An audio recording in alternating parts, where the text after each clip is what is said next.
We've been talking a lot about what could happen between now and the November election that could propel Donald Trump to reelection. Now, Trump is down dramatically in a number of different polls to Joe Biden. We're going to talk about it a little later. Right now, Trump is losing among women. Trump is losing young voters. Trump's losing older voters, minority voters.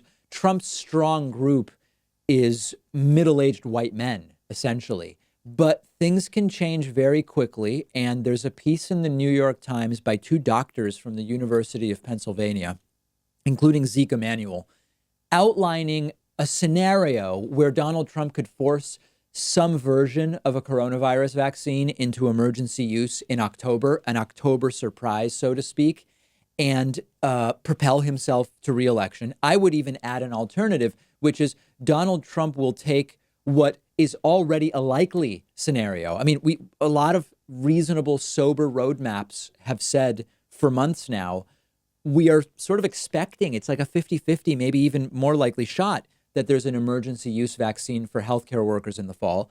Trump could simply try to take credit for it, despite the fact that he would have absolutely nothing to do with such a vaccine, because dozens of vaccines have been under development since before Donald Trump was even taking coronavirus seriously. Right now, there are more than 120 candidate vaccines, 10 of which are already in human trials. We have phase 3 trials starting in some of those vaccines. And from a mathematical perspective, it's likely one of these vaccines is going to work and it will have nothing to do with Donald Trump. We have already seen, again, the expectation from some of the big financial firms, which think what you will about them. They tend to make analyses that are based in fact. Many big financial firms, in thinking about the economic recovery, are expecting that by October, there will be some vaccine doses available for healthcare workers.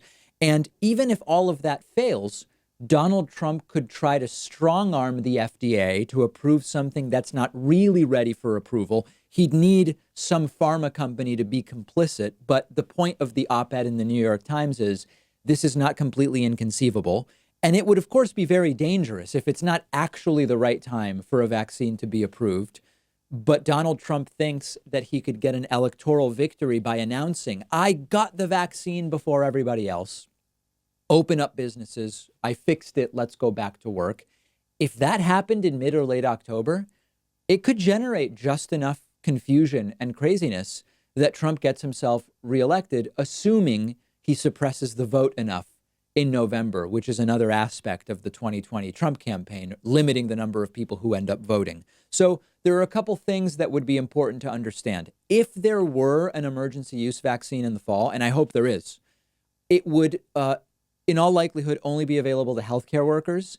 And maybe by the end of the year, we would start to see more doses for some of the most vulnerable Americans. It would have nothing to do with Donald Trump whatsoever.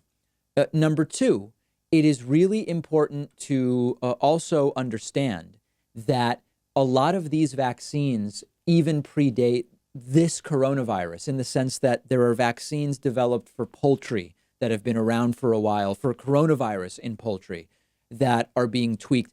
None of this stuff would have anything to do with Donald Trump, but it doesn't matter because it's all optics and what can he take credit for. And what's incredible to see is, since the start of coronavirus, we've seen anti-vaxxers spout conspiracies about Bill Gates as the reason why they wouldn't get a coronavirus vaccine or whatever.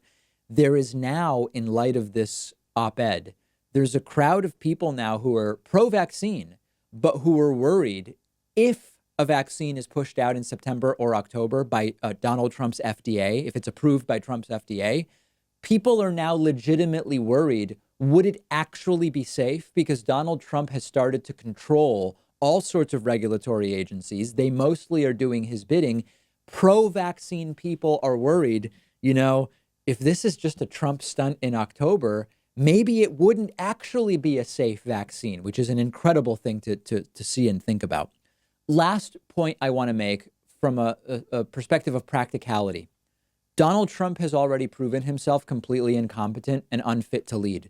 And what's happened up to today justifies his immediate and speedy removal from the office of the White House. Whatever vaccine developments happen between now and Election Day would have nothing to do with Trump and wouldn't justify his reelection. This is a really important point. Only people who want to get bamboozled by Trump so they don't feel bad about voting for him in 2016 and again in 2020, or just straight up ignorant people are going to fall for it. But unfortunately, the 2016 election proves that there are lots of people who meet that criteria. Thus, we have to get out there and make sure we get every single vote while we hope that a vaccine is actually safely made available as soon as possible. Very important. Nobody on the left wants people to die. Nobody on the left wants the economy to fail, to hurt Trump. Trump has already justified his immediate removal. Again, if he cures cancer and ends climate change by November, come and talk to me. But his actions already justify his immediate removal. Tonight, join me for the David Pakman Show chess tournament number 2. Sign up for free at davidpakman.com/chess. Already over 300 people signed up to play. Hoping for 1,000. I'll see you at 8 p.m. Eastern tonight. Don't miss it.